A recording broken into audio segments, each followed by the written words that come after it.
Okay. Hey, everybody. This is Queen Bliss. Excuse me. I'm a little under the weather today. I thought it was allergies, but apparently I'm coming down with a cold. So, gotta get some peppers and some tea and drink it and everything. My eyes are watering. But anyways, I hope everybody's having a good night. I am having a great night. I've done this. This is my seventh time, I think, maybe doing this, and I'm a little tired, so it's not going to be as long as it was. I'm going to make this really, really short. Okay, so I went to my class today where we discussed James Study and James Baldwin and talked about James Baldwin. And George Kilpatrick, who does Inspiration for the Nation, is there. Excuse me, my eyes. It's my allergies too, because I'm breaking out. But um, he wanted everybody's input on what grace meant, and I had this little long, you know, deep, because I can be deep. I had this long little deep thing that I wanted to say. So I went out there and had it all ready, and all of a sudden, what came out of my mouth was grace is when you keep going when everybody says no. So I walked away and I'm like, now I know I can do better than that. But then I thought about it and I'm like, you know what? That's exactly what grace is for me. Because I remember there was a time when I went to a lot of people and people who I thought would help me, and they said no. They couldn't help me. Gave some bogus excuses, and you know what? I forgave them, and I moved on.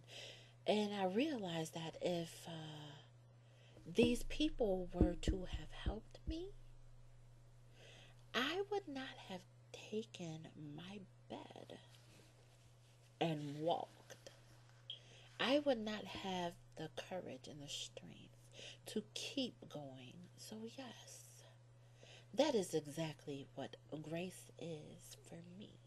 Because there was a time when I was at Brockport College and I wasn't there to make any friends, and I let it be known.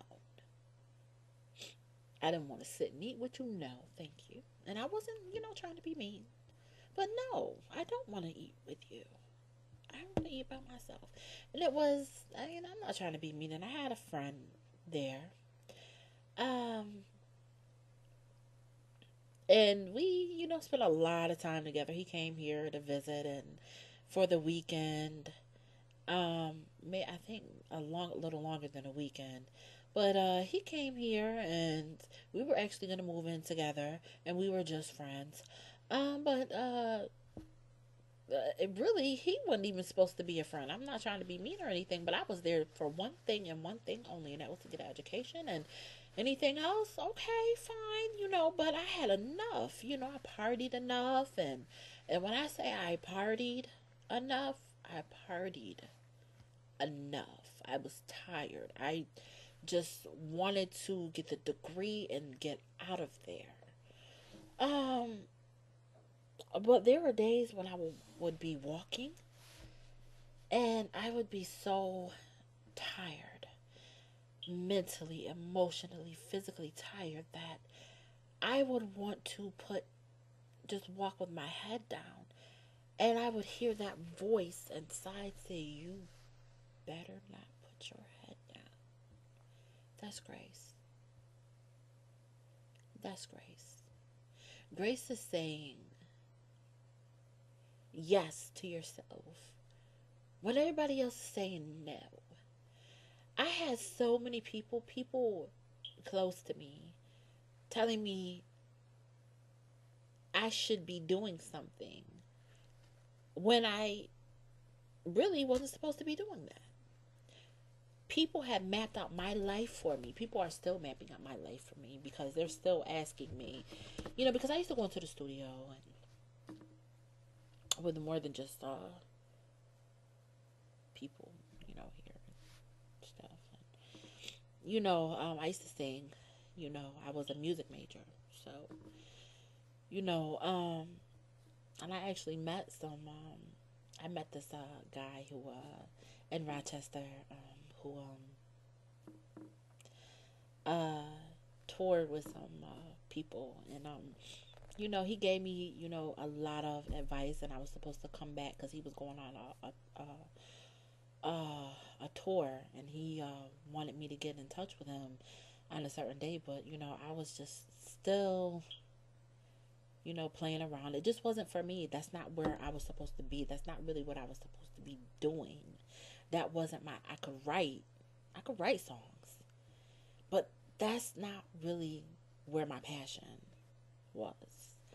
And sometimes you gotta rewrite you know your goals, and I had to. That's a hobby for me. Writing, and I mean short stories, you know poetry. That's it. That's where my passion is. And I still had people talking about, do you still be, I'm like, come on. And I be looking at them like, you still there? I moved on and I'm at a whole different level. So what is you trying to prove? If I write a song, trust me, I done wrote that song and it was out my heart. And I mean, but or they still, talking about, some stuff, I mean, that I was into, years ago. It's like, really? You still there? Cause I'm not. Or they've mapped out my life for me. And because I think we constantly have to, look at our life and see where it's working and where it's not, and we have to alter it. And if it's not working here, we have to, go back and see, like with I know that I want to start my own business. I had my DBA since before I really, because I knew that's what I wanted to do. I ended up, a few years later, ended up getting my tax ID. Not even really knowing, because I don't know anybody who started their own business. And, even if I did, it doesn't seem like they're trying to help me. So, it's something that I have to do on my own. And I get that. I'm supposed to do that on my own so that I can go back and help someone else. This is how you do it. This is what you do. So I can be that one to help them. This is what you do to do this. Uh, they're not supposed to be, or whoever is not supposed to be the one to help me and stuff. So, and I get that now. But grace is saying, keep going. Keep going. Yes, when everybody else is saying no. It sounds like strength. It sounds like will, but it's grace, because it takes grace to get up every morning. It takes grace to, tell yourself hello. It takes grace to say I love you to yourself. It takes grace to be happy for the next person. That's real grace. That's real grace right there. To actually be happy for the next person, actually be happy for what they're doing. When you can't seem to, when it takes everything in you to get up and get in the shower, to be happy for them, and the good that they're doing. That's real grace. It takes grace to love and not be bitter. But that's all I want to say for today. And I'll be back with, talking about James Baldwin and everything else. But this is the 7th take that I've done, and I'm tired and I don't really feel too good. And, but, I hope everybody has a blissful night and enjoying the snow. And be safe driving, and, don't be in a rush to get there, wherever you gotta go. Even if you gotta get there a little bit late. Drive safely. Look out for other people. Be nice to people. Be kind to people. Do not judge, because you don't know that person's walk. You don't know what they had to go through to get to where they are today. So be nice, because what comes out of your mouth is a reflection of what's in your heart. And that goes for me too, because I'm human and I hurt just like everybody else. So, good night, peace, love, and live blissful.